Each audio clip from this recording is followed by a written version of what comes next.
자, 지금 제가 주행하고 있는 차는 K7 프리미어입니다. 이번에 나온 신차고요. 이 차량은 지금 전 모델에 비해서 풀체인지가 아닌 부분 변경 모델인데도 보시면 아시겠지만은 일단 실내부터가 완전 풀체인지가 되어 있고요. 그리고 외관도 어느 정도의 그 기본적인 아이덴티티는 가지고 있지만은 전체적으로 그릴도 커지고 뒷부분도 약간 변경한 상태에서 거의 외관은 어떻게 보면 부분 체인지라고 해도 수긍이 가는데 일단 실내는 완전 풀체인지라고 봐도 무방한 상태입니다.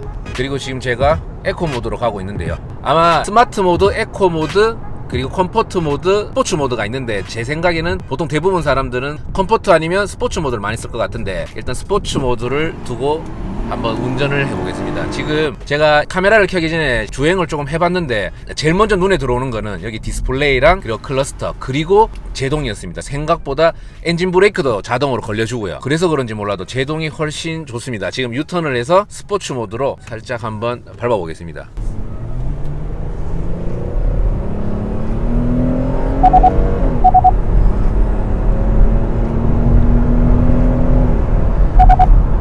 차량에 무게가 있어서 그런지 아니면 세팅을 그렇게 해서 그런지 풀악셀을 밟았을 때는 약간의 텀을 가지고 치고 나가는데요. 이 큰 차량에 비해서는 스포츠 모드답게 나가주기는 어느 정도 나가주는데 사실 이거는 모든 차에 해당되는 것 같아요. 요즘은 세팅을 밟는 만큼 나가주지만은 운전자가 느끼기에는 조금 안정감을 느낄 수 있도록 스포츠성에 대한 느낌은 조금 덜 주는 거는 사실 이거는 K7뿐만 아니라 제가 최근에 탔던 뭐 5 시리즈라든지 아니면 3 시리즈라든지 아니면 뭐 국산차 친구들 차들 타봐도 안전성에 대해서 스포츠성을 가미함에도 포인트를 주는 것 같습니다. 그리고 이 계기판은 디지털 계기판이지만 만약에 컴포트 모드로 했을 때는 아날로그적 그런 수치 기존의 디자인을 고스란히 살려서 디지털 계기판으로 바꿨고요. 그리고 지금 이 정보가 지금 컴포트에서 봤을 때는 저는 정보가 많이 들어간 것보다 지금 여기처럼 연비 정보, 키로수, 뭐 RPM 그리고 온도 그것들만 딱 심플하게 들어가 있어서 계기판을 읽는 데는 전혀 불편함은 없습니다. 그리고 지금 핸들에 반절 주행이라든지 이런 것들이 다 되어 있어가지고 조작하는 데는 전혀 불편한 건 없고요. 연비가 10km로 봤는데 지금 에어컨을 켜고 성인 남자 2명이 타고 7.7km가 나오는데 아마 제가 스포츠 모드로 좀 밟고 이래서 그렇지만은 예상에는 8km에서 한 9km 사이 정도 나올 것 같고요. 그리고 고속도로에서는 한 12에서 13km 정도가 나올 거고 스마트 크루즈 컨트롤을 할 것 같으면 지금 여기 보시면 크루즈 60km 잡아놨기 때문에 핸들을 잡지 않고 지금 가고 있습니다. 아마 15km까지는 나오지 않을까 이런 생각이 듭니다. 자, 그리고 지금 HUD는 굉장히 잘 보이는데요. 지금 깜빡이를 킬 때마다 K9처럼 카메라가 이렇게 선명하게 잘 떠가지고 이 사이드를 봐야 되는데 지금 자꾸 제가 이 클러스터 카메라에 좀 의지를 하게 되는 것 같습니다. 그리고 이제 이게 오토 홀드가 자동으로 잡혀 있어서 출발할 때는 그냥 악셀을 밟으면 자동으로 나가서 굳이 오토 홀드가 그래서 지금 이게 브레이크를 지금 제가 차가 서 있는데 브레이크에서 발을 뗐거든요. 근데 오토 홀드가 되어 있고 그리고 출발할 때 악셀을 밟으면 자동으로 풀리기 때문에 이런 것들은 조금 편합니다. 그리고 지금 깜빡이를 계속 켜놓으면 클러스터가 계속 카메라를 비춰주고 있고요. 그리고 스마트 모드는 도로 여건에 따라서 바꿔주는 모드인 것 같고 에코 모드는 말 그대로 연비 위주의 K9에서 적용되었던 디자인인데 K9에 있던 클러스터가 아마 여기에 들어왔다고 해도 과언이 아닐 것 같습니다. 그리고 이제 스포츠 모드로 바꾸면 스포츠 모드에서는 숫자들은 다 사라지고 킬로미터 퍼 시간, 아워가 적혀져 있고 그 RPM 요 두 개만 되어서 숫자만 표시가 되고 있습니다. 그리고 지금 제가 유턴을 해서 또 한번 살짝 밟아볼까요? 그런데 지금 제가 느껴지는 게 뭐냐면 스포츠를 밟아도 이게 배기 소리는 살짝밖에 안 들려요. 컴포트를 했을 때도 이 차량이 굉장히 조용해졌다는 느낌이 듭니다. 물론 3.0이고 3.3이 있었는데 저 모델은 이제 3.0이 이제 최고 배기량으로 나왔는데 그 전에 제가 탔던 K7에 비해서는 조금 조용하다는 느낌. 아마 방음을 조금 신경 쓴 것 같습니다. 그리고 이제 차량이 좀 묵직해서 운전하는 게 좀 안정감을 느낀다고 해야 되나? 그리고 제가 요즘 BMW는 사실 굉장히 핸들링이 부드러워졌습니다. 그런데 이 K7 같은 경우는 예전에 제가 한창 좋아했을 때의 그 BMW의 핸들링의 그런 묵직함에 대한 성격을 좀 가지고 있는 것 같고요. 그리고 디자인적으로 봤을 때도 K7이 최근에 탔던 BMW의 그런 느낌을 받는다는 게 그래서 제가 좋아하는 브랜드의 느낌을 좀 가지고 있어서 저는 사실 개인적으로 이 K7이 좀 마음에 듭니다. 그리고 제 리뷰를 보시면 아시겠지만 제가 웬만하면 국산차랑 BMW 리뷰를 할 때는 사실 단점도 얘기하지만 장점에 대한 것들을 더 많이 얘기합니다. 이거는 제 성격인 것도 있지만은 짧게 많으면 사실 장점을 이렇게 많이 말을 하진 않고 단점에 대해서 엄청 많이 말을 하는데 사실 제가 이제 중간이 없습니다. 뭐 아무튼 이제 이 K7은 제가 장점이 더 많이 보이는 그런데 이제 핸들은 좀 개인적으로 조금 더 디자인을 계속 제 눈에는 그냥 그렇거든요. 그런데 뭐 촉감 같은 거라 이런 것들은 좋은데 뭔가 디자인이 좀 더 세련되었으면 좋겠습니다. 왜냐면 전 K7을 탔을 때는 외관 디자인은 예뻤는데 실내는 저는 사실 별로였거든요. 그런데 지금은 실내의 대시보드 쪽은 디자인이 굉장히 예쁩니다. 여러 리뷰를 봤을 때도 이 디자인에 대해서는 사실 그렇게 나쁜 평이었고 좋은 평들이 많았거든요. 그런데 이 핸들에 대해서는 저는 조금 더 정말 이 디스플레이라든지 지금 이 공조기 부분이라든지 디자인적으로 굉장히 많이 개선이 되고 훌륭해졌는데 핸들도 조금 신경을 다음 세대는 써줬으면 좋겠습니다. 그리고 이제 핸들의 패들 시프트가 요거는 작게 역수로 귀엽게 잘 붙어있네요. 컴포트 모드에서 제가 엑셀을 밟았을 때 아우 잘 나갑니다. 아우 잘 나가고 소리도 좋고, 자 제동을 했을 때 이제는 초반에도 말했지만 제동이 확실히 바뀌었다 했잖아요. 그래서 지금 고속 주행을 하고 제동을 했을 때 제동도 굉장히 잘 됩니다. 아마 지금 부분 변경을 했지만은 요즘 현대 기아가 부분 변경을 풀체인지처럼 하고 있어가지고 이 깔 게 뭐가 있을까요? 제가 한번 깔 거를 찾아보겠습니다. 왜냐하면 지금 제가 계속 칭찬을 할 수밖에 없는 차량이기 때문에 깔 거를 한번 찾아보겠습니다. 깔 거 비롤로 첨부되겠지만은 이거는 또 다른 분들은 예쁘대요. 이 도어 트림에 있는 가죽의 이런 패턴, 그게 조금 아쉽고요. 이게 하이그로시가 저는 억수로 예쁘거든요. 근데 옆에 계시는 분이 하이그로시는 지문이 많이 남아서 별로라는데 저는 또 그게 개의치 않고 지금 억지로 제가 단점을 한번 찾아보고 있습니다. 그리고 이제 아까 좀 언급했던 핸들, 그리고 찾아보고 있어요.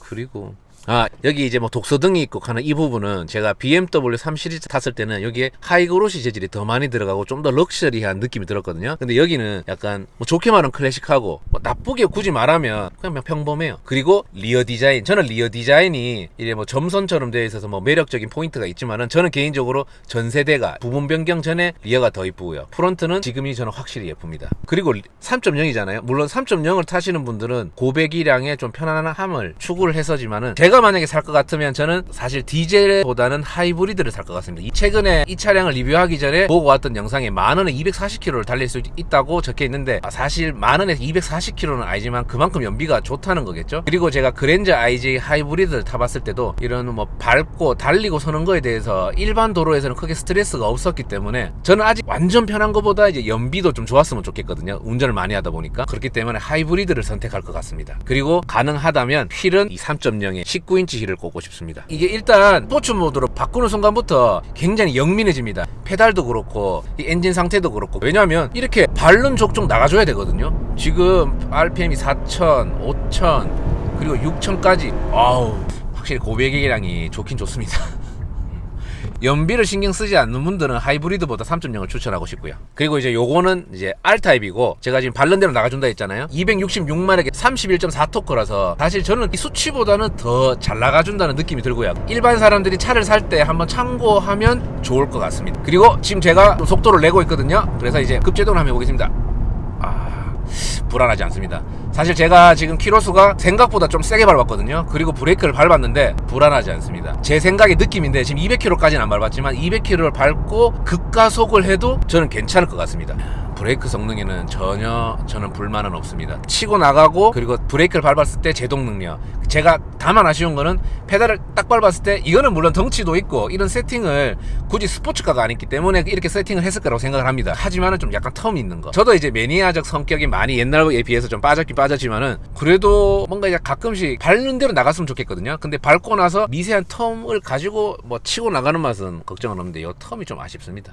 그리고 지금 제가 항상 이 기아 자동차의 시승에 대해서 도와주는 동생이 있습니다. 기아 자동차 이연 대리점에 김지훈 카마스터님께서 항상 도움을 주고 계셔가지고 이렇게 항상 소렌토도 그렇고 소울도 그렇고 지금 이 K7 프리미어랑 K9까지 이렇게 도움을 받고 있는데 참고해 주시면 좋을 것 같습니다. 그리고 이 제가 정말 중요시 여기는 겁니다. 이게 뭐냐 하면 지금 제가 뭘 볼 거냐 하면 저는 미션에 대해서 약간 예민한 성격이긴 한데 미션 체인지가 될 때 변속이 어떤 느낌으로 되는지를 한번 보겠습니다. 제가 이런 것들은 좀 중점적으로 보거든요. 그런데 그 전에 봐야 될 게 저도 올드카를 타면서 알게 된 건데 자동차가 쇳덩이로 구성이 되어 있잖아요. 그런데 타면 탈수록 아껴주면 아껴줄수록 이 쇳덩이도 약간 부드러워지는 거 아세요? 그렇기 때문에 지금 이 차량이 새 차임을 감안하고 제가 미션에 대한 변속에 대한 느낌을 한번 봐보겠습니다. 지금 80km거든요.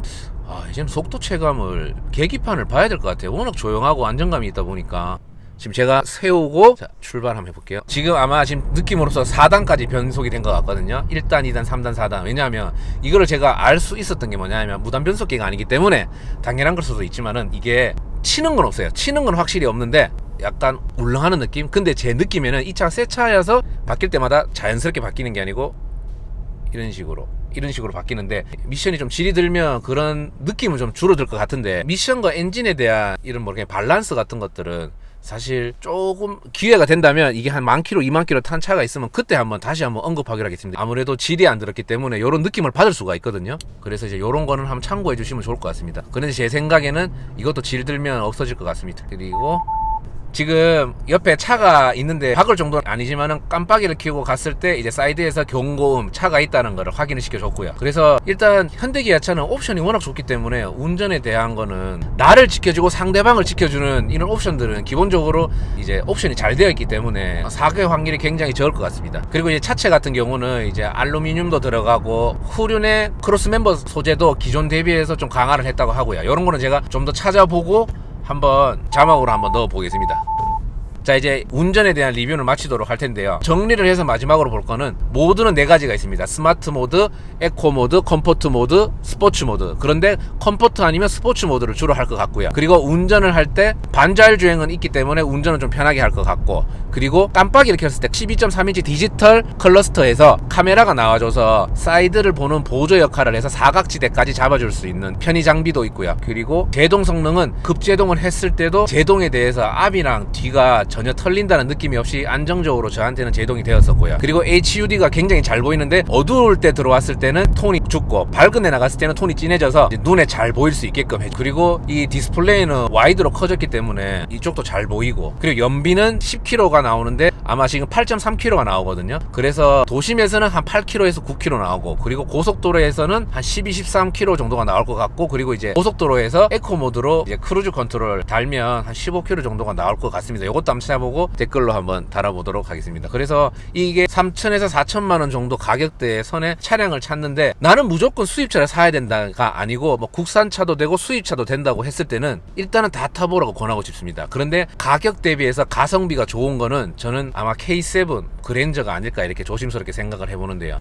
그리고 키로도 원격 시동이 되고, 지금 금방 클러스터 보니까 앞차가 출발을 하니까 앞차가 출발했다고 스마트폰을 보거나 딴 생각을 했을 때 이 경고음을 통해서 뒷차가 정체가 되지 않도록 이런 옵션들이 들어가 있습니다. 카플레이 같은 경우는 요게 꼽는 게 아니고 USB가 2개가 있거든요. 그래서 이거를 여기에 꼽아주고, 그리고 여기 휴대폰에 꼽아주면 이런 식으로 인식이 되거든요. 그래서 요 카플레이라고 뜨죠. 카플레이라고 뜨고, 그리고 여기에 보시면 셋업을 누른 뒤에 홈으로 들어가서 카플레이 요걸 클릭하면 이런 식으로 뜨거든요. 그래서 지금 저희가 밥을 먹고 미술관을 가려고 합니다. 그런데 여기 보면 여기서도 연동이 돼서 자동으로 작동이 됩니다. 그래서 여기서 만약에 동대구 IC를 간다 치면, 한번 이걸 켜서 동대구 IC는 안 가겠지만 이런 식으로 됩니다. 그리고 여기 보시면 어라운드 뷰가 되어서 후방 카메라랑 어라운드 뷰가 나오는데, 요거 클릭하면 클릭하는 거에 따라서 밝기도 있고 설정도 있고 한데, 이거에 따라서 이제 보이는 게 좀 달라집니다. 지금 이게 와이드가 이쪽이 굉장히 넓거든요. 최근에 BMW가 이쪽이 넓었긴 넓었는데 이거는 이까지 넓어가지고, 그리고 설정에 들어가면 탑뷰가 확대뷰, 기본뷰, 축소뷰가 있는데, 축소뷰를 한번 봐보면 이런 식으로 멀리 잡히고, 그리고 확대뷰로 보면 이런 식으로 가까이 잡히고, 요거는 이제 차량 운전자의 성격에 따라서 한번 해보시면 될 것 같습니다. 이제는 이게 가솔린인데도 이게 운전을 하고 있는데도 무슨 하이브리드 타는 것처럼 조용합니다. 여기 보시면 이제 카플레이가 연동이 돼서 이제 이런 식으로 잡히고 있는 상황입니다. 이렇게 해서 이제 저는 팀앱을 사용하다 보니까, 만약에 이제 K7 오너가 된다면 이 기능은 아마 굉장히 많이 사용할 것 같습니다. 그리고 전화, 팟캐스트 이런 거 기본적인 아이폰이 사용할 수 있는 것들은 여기 디스플레이를 통해서 다 연동이 된다고 보시면 됩니다. 지금 제가 서스펜션을 지금 타보니까 이 서스펜션의 느낌이 어떠냐 하면, 이게 좀 딱딱합니다. 이게 확실히 예전에 비해서, 예전에 사실 기아는 좀 물렁하다는 느낌을 많이 받았었거든요. 그런데 지금 턱을 놓고 이렇게 하다 보니까 약간 탄탄한 하체 느낌이 느껴집니다. 확실히 완전 딱딱한 건 제네시스 G70이 하체가 굉장히 탄탄하다면, 그거보다는 약간 말랑말랑하지만은 그래도 이 하체가 좀 부드럽기보다는 좀 탄탄하게 세팅이 되어 있구나 하는 느낌이 들었습니다. 그래서 사실 어떤 사람들을 보면 언밸런스하다고 느낄 수도 있을 것 같아요. 차량 차량은 편안한데 하체 세팅은 조금 탄탄하다는 느낌을 받을 수가 있기 때문에 이게 언밸런스하다면 언밸런스하지만은 또 제 입장에서 봤을 때는 편안하게 달리지만은 하체 세팅은 좀 스포츠성이 느껴져서 개인적으로 저는 이 세팅은 나쁘지 않다고 저는 생각이 듭니다. K7 프리미엄 외관 디자인입니다. 여기 보시면 저는 아까 주행편에서도 얘기했지만 K7이 약간 BMW의 그런 자치가 느껴진다고 했었잖아요. 그거에서 가장 먼저 느껴지는 게 뭐냐면 이 그릴. 최근에 BMW도 그릴이 굉장히 커지고 있습니다. 이 그릴이 커지니까 좀 더 공격적으로 표현이 돼서 저는 이 디자인이 굉장히 매력적이다 생각을 하고요. 그리고 눈매도 길어지고 이 보면 다 이 헤드램프 안에 디자인적으로도 많이 들어가 있습니다. 그리고 여기 보시면 ACC로 전면에 다양한 차량이나 이런 환경들을 확인할 수 있는 그런 센서가 들어가 있고요. 그리고 크롬들이 여기도 크롬이 들어가 있고 여기도 크롬이 들어가 있습니다. 크롬은 이제 고급차의 상징이라고 또 봐주시면 되고요. 그리고 이 본넷을 보시면 여기 툭 튀어나온 것들 있잖아요. 이런 것들이 디자인으로 한몫을 하는 것 같아요. 그리고 이제 사이드 미러에 들어간 이 크롬들도 저는 예뻐 보입니다. 사이드 뷰를 한번 봐볼까요? 그냥 예전에 K7이랑 별 차이를 사실 못 느끼겠는데 19인치 휠이고 이게 미쉐린 타이어가 들어가 있습니다. 미쉐린 타이어가 들어가 있고 여기 보면 확실히 이게 고급차다 보니까 이런 식으로 아예 유리창 테두리에 크롬이 다 들어가 있습니다. 그리고 이제 리어 디자인을 보면 저는 사실 리어 디자인의 임팩트는 전면부보다 저한테는 덜합니다. 그런데 아까도 보셨지만은 램프를 켰을 때 그때 좀 디자인이 살아난다고 할까? 그리고 요 하단의 포인트 한번 보시겠어요? 머플러 밑에 마치 최근에 제가 봤던 BMW E9 M3의 그런 하단 범퍼가 이 스몰에서 좀 더 공격적으로 보이는 것처럼 여기도 그런 느낌이 듭니다. 확실히 기아를 리뷰를 하면서 저는 BMW가 굉장히 많이 언급이 되네요. 그리고 타이어에 대해서 잠시 또 언급을 하면 공명기라는 게 들어가 있습니다. 이 공명기가 뭐냐 하면 타이어의 소음을 줄여주는 역할을 하는 그런 기능이 들어가 있어가지고 그래서 어쩌면 제가 이 차량을 운전을 했을 때 생각보다 좀 조용하다라는 생각이 들었었던 것 같습니다. 그리고 열 효율은 4등급입니다. 이 대형 세단이 1등급이면 좀 그렇겠죠. 그럼 더 좋겠죠. 그리고 이게 엔진룸을 한번 봐보겠습니다. 엔진룸 아마 요렇게 열릴 겁니다.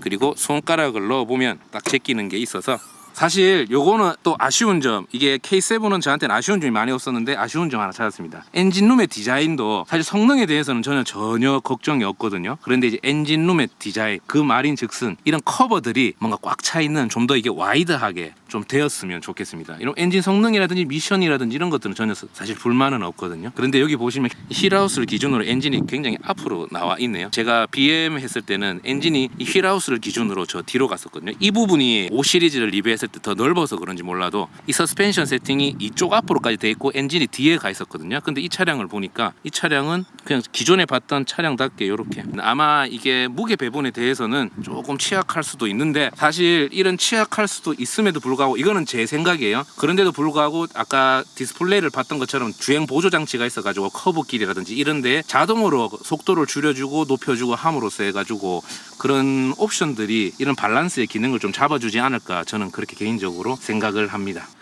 지금 뭐 닮았는지도 생각났습니다. 지금 딱 닫으면서 들었던 생각이 뭐냐면 이쪽이 마세라티가 생각납니다. 이 부분이 딱 마세라티 느낌이네요. 이렇게 보면 점점 기아인데 이렇게 마크만 가리면 마세라티입니다. 지금 이 K7의 페리 버전이 이렇게 디자인이 많이 바뀌었잖아요. 그렇다면 아마 제 생각에는 그 다음 완전 풀 체인지가 됐을 때는 보고 계시는 이 디자인의 모습을 감추어지지 않을까요? 저 보시면 C클래스 보이시죠? 이 디자인이랑 요즘 디자인이랑 아예 완전 다르잖아요. 이런 식으로 아마 이 K7도 좀 바뀌지 않을까요? 그런데 제가 마세라티 얘기를 하고 보니까 너무 마세라티 같습니다. 트렁크를 보시면 어떻게 하냐면 트렁크 밑에 이제 카메라가 있는데 요 녀석을 딱 누르면 됩니다. 요 녀석을 딱 누르면 버튼 하나로 이제 개방을 할 수가 있고, 그리고 보시면 이게 공간이 굉장히 넓습니다. 지금 제가 봤을 때는 육안으로 봤을 때는 여기서부터 이 바닥까지 높이가 굉장히 높아져서 넓은 짐뿐만 아니라 높은 짐도 실을 수가 있습니다. 아마 영상으로 보는 것보다 안쪽으로 더 훨씬 들어가 있고요. 그리고 보시면 이렇게 수리킷들이 들어가 있습니다. 트렁크 엄청 넓습니다. 자, 그리고 이제 버튼 누르면 이런 식으로 닫아주면 되고요. 자, 그리고 이제 뒤에 보면 이거를 사람들이 절치선이라고 합니다. 근데 정말 절치선이라고 듣고 봤는데 정말 절치선이네요. 이런 식으로 보이시죠? 다다다닥 돼 있는 거. 얘는 가까이서 한번 봐볼까요? 이런 식으로 절치선이 되어 있어서 어쩌면 K7의 특징이 돼버린 것 같습니다. 이게 불이 켰을 때가 안 켰을 때보다 훨씬 더 디자인적으로는 예쁘네요. 자, 운전석으로 들어가기 전에 요 보시면 사실 이거는 개인 취향인데 저는 요런 패턴은 사실 그렇게 마음에 들진 않지만은 여기에 우드가 들어가 있고 하이그로시 소재가 들어가 있고 전체적으로 고급스러워 보입니다. 그리고 이 시트가 약간 다크한 베이지 컬러인데 이 차량에 굉장히 잘 어울립니다. 이 투톤이 보시면 굉장히 잘 어울리고요. 그리고 요 시트는 사실 BMW보다는 디테일은 떨어지지만은 그래도 이제 앞뒤로 갈 수가 있고, 그리고 요 보시면 요 버튼을 누르면 앞으로 가고 뒤로 가고, 그리고 요거는 이제 허리를 앞뒤로 할 수가 있고, 그리고 요것도 이제 시트 컨트롤 할 수가 있는 부분인데, 요거를 보시면 보통 헤드레스트가 위로만 올라갔잖아요. 근데 앞으로도 당겨집니다. 그리고 여기 보시면 여기에 후축방 감지랑 차선 이탈이랑 계기판 밝기 조절, 트렁크라든지 이렇게 주유 버튼이 있습니다. 그리고 여기에 메모리 시트가 들어가 있고요. 그리고 여기 보시면 모드를 한번 다이얼로 해서 바꿔보겠습니다. 이게 스마트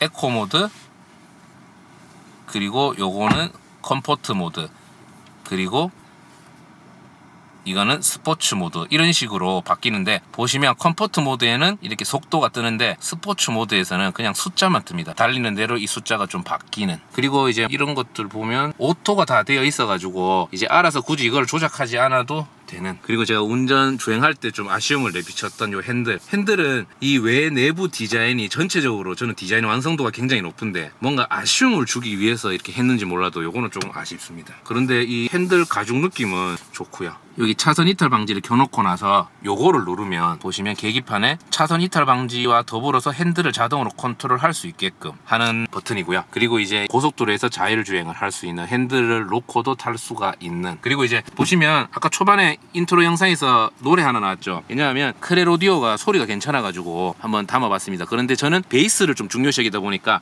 모르겠어요. 이 음악이 베이스가 없어서 그러는지 몰라도 좀 베이스가 없다는 게 좀 아쉬웠던 거. 그런데 전체적으로는 스피커는 굉장히 좋습니다. 그리고 보시면 저는 기아봉이 사실 개인적으로 굉장히 마음에 드는 부분입니다. 이거를 누르고 기아를 R로 놔두고 N으로 하고 D를 하고 이런데 잡는 느낌이, 변속하는 느낌이 좀 사실 좀 좋고요. 그리고 여기에 P 버튼 누르면 파킹 되는 거, 그리고 요거 P는 버튼식으로 되어 있고 이거는 브레이크인데 전자식으로 되어 있는 거. 그리고 공조기 보시면 맵 버튼 있고 뭐 내비, 그리고 즐겨찾기 있고 요런 라디오 관련 미디어 관련된 부분이 있고, 보통 오토랑 요 부분에서는 제 생각에는 요것만 써도 될 것 같고요. 그리고 이제 여기 송풍구 디자인이 있고, 여기에 보시면 아날로그 시계가 사라졌습니다. 그래서 아날로그 시계가 사라진 대신 이쪽에 시계가 있기 때문에 충분히 볼 수가 있을 것 같고요. 여기 계기판을 보시면 지금 이 계기판에서 차량 이탈 방지 보조 시스템이 뭐 켜졌는지, 아니면 운전자 주의 수준, 그리랑 타이어 공기압 같은 것들, 이런 간단한 정보들을 운전 중에도 볼 수가 있습니다. 닫는 모습만 보여드릴까요? 닫으면 이래 되고. 근데 저는 하이그로시가 소재가 굉장히 보들보들하거든요. 지문이 묻는다고 닦아주면 되기 때문에 크게 필요 없을 것 같습니다. 크루즈 버튼을 누르면 운전을 해야 이 조작이 가능은 한데 원하는 키로수를 정하면 될 것 같고요. 근데 제 개인적인 생각에는 이 크루즈 컨트롤은 고속도로에서 하기를 권합니다.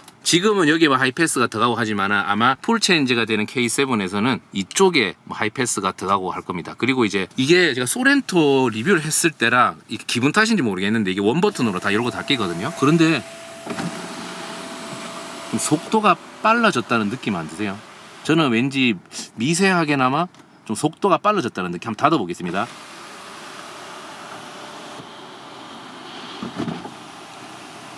이 버튼 하나로 다 조작이 되고요. 그리고 뭐 이런 독서등, 이게 아마 저녁에는 굉장히 밝을 것 같습니다. 이게 지금 육안으로 보니까 좀 밝아 보이고요. 그리고 제가 BM 탔을 때랑 국산차 탔을 때랑 뭐가 다르냐면 이 사이즈 크기가 달라요. 사이즈 크기가 이게 좀 넓어서 저처럼 뭐 머리 큰 사람들은 좀 이런 거 크면 좋겠죠. 뒷자리랑 가보겠습니다. 원래 K7 그랜저는 뒷자리가 넓기로 소문나 있죠. 그 소문 맞나 한번 가보겠습니다.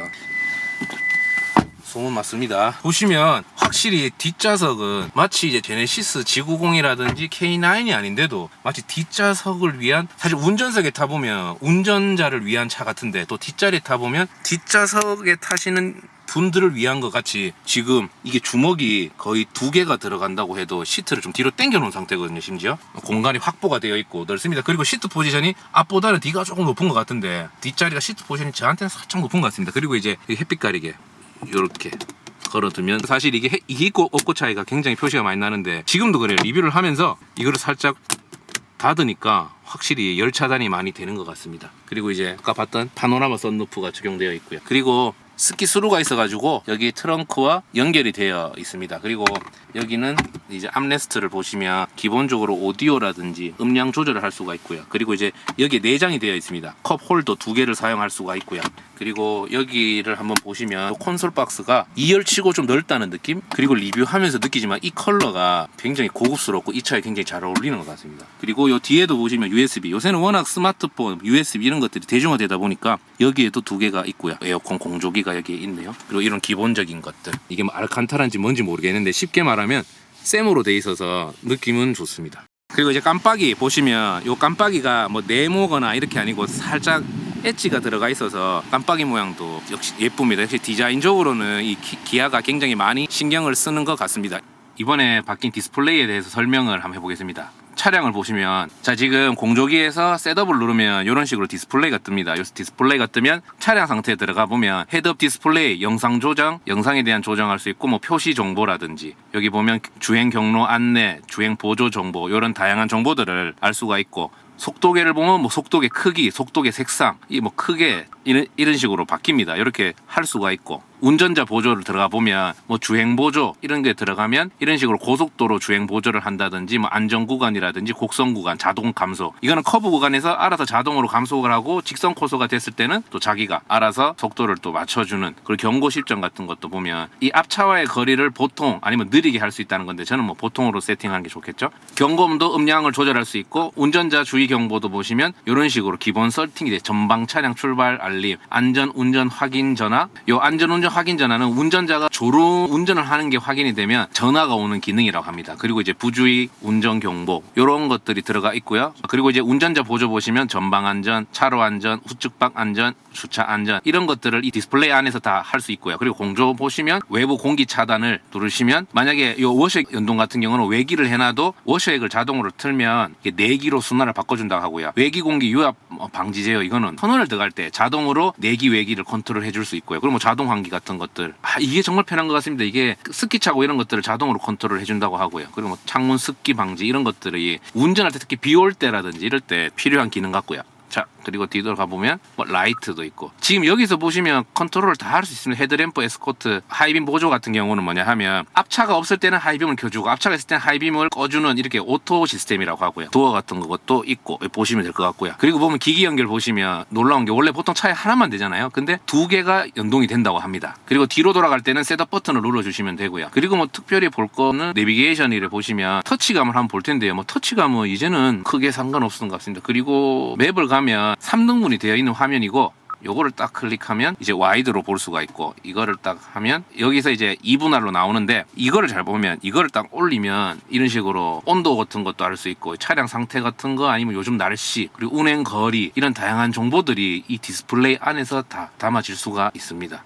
그리고 공조기를 한번 내려가 보면 아까 보셨던 셋업 이거를 누르면 메인 화면으로 넘어갈 수가 있고요. 그리고 이거 보이시죠? 이제 이거는 공기청정 모드입니다. 이걸 한번 눌러볼게요. 이걸 딱 누르면 공기청정 모드가 실행되었습니다 라고 해서 실내 공기를 좀 청정하게 만들 수 있는 기능이 되어 있고요. 그리고 이 공조기를 보면 터치는 없는데 이게 비스듬하게 누워 있어서 이제 조작은 좀 편하고 여기에 재질도 좀 부드럽고 고급스러워 보입니다. 그리고 이제 이런 공조기 같은 것들이 오밀조밀하게 이 공조기는 예전에 탔던 제네시스 이런 것도보다 좀 커졌는데 그런데 지금 여기 디자인하고 쫙 내려오는 이 디자인이 전 세대에 비해서 굉장히 고급스러운 느낌이 들고요. 그리고 여기 안에 이제 10A로 업그레이드된 무선 충전이 있고 여기에 꼽아야 카플레이가 연동이 되고 여기는 그냥 일반 USB 충전을 할 수가 있는 부분이고요. 이 기어봉이 굉장히 마음에 드는. 그리고 요거는 보시면 컵홀더가 있는데 작은 사이즈 하나, 큰 사이즈 하나가 있고요. 보면 아까 스포츠 모드를 이걸로 다 조절했습니다. 다이얼 타입 형식으로 4가지의 스포츠 모드를 할 수가 있고요. 오토 홀더를 해놓으면 정차 시에는 브레이크를 떼도 자동으로